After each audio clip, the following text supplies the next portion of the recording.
UK ஸ்கூல்ல பசங்களுக்கு சொல்லிக் குடுக்கறது மட்டும் இல்லாம, பேரண்ட்ஸ் ஆன எங்களுக்கும் கிளாஸ் வைப்பாங்க.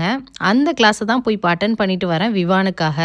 அவங்க எந்த மாதிரி மெத்தட்ல மேத்ஸ், ஃபோனிக்ஸ்லாம் நடத்துறாங்களோ, அத வந்து நமக்கு எக்ஸ்ப்ளைன் பண்ணுவாங்க. அத நம்ம வீட்ல வந்து அவங்களுக்கு அதே மெத்தட்ல சொல்லிக் குடுக்கணும் அப்படிங்கிறதுக்காக, மாசத்துல இல்லன்னா 2 மாசத்துக்கு ஒருக்க இந்த மாதிரி பேரண்ட்ஸ் ஒர்க் ஷாப் அப்படிங்கிறது வந்து யூகே ஸ்கூல்ல இருக்கும்.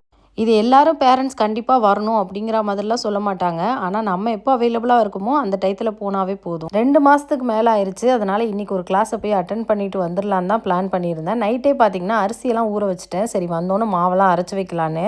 கம்பு தோசை மாவு கொஞ்சம் இருந்துச்சு. அதையே காலையில பசங்களுக்கு தோசை ஊத்தி அமுச்சு விட்டாச்சு. லஞ்சுக்கு வந்து சாம்பார் சாதம் தான் குடுத்து விட்டுருக்கேன் நிலாவுக்கு. கிரைண்டர்ல உளுந்து போட்டேன்னா, அந்த உளுந்து அரையிற வரைக்கும் நான் பார்த்தீங்கன்னா, கிச்சனுக்குள்ளேயே தான் சுத்திட்டு இருப்பேன். ஏன்னா, எனக்கு கொஞ்சம் இங்க நகர்ந்துட்டேன் அப்படின்னா, உளுந்து பார்த்தீங்கன்னா, மாவு பொங்கி வராது. இல்லன்னா தண்ணி ஆயிடும். அதனால நான் இட்லி வராது அப்படிங்கிறதுக்காக, அந்த உளுந்து அரைக்கிற வரையும் பக்கத்திலேயே தான் என்னென்ன வேலை இருக்கோ, அதெல்லாம் எக்ஸ்ட்ராவா எடுத்து பார்த்துட்ருப்பேன். நாளைக்கு வெந்தயக்கீரை புளிக்குழம்பு வைக்கிறதுக்கு, இன்னைக்கே கீரையெல்லாம் எடுத்து வைக்கிறேன்னா பார்த்துக்கோங்களேன். நெக்ஸ்ட் ஒரு வீடியோல பார்க்கலாம். பாய்.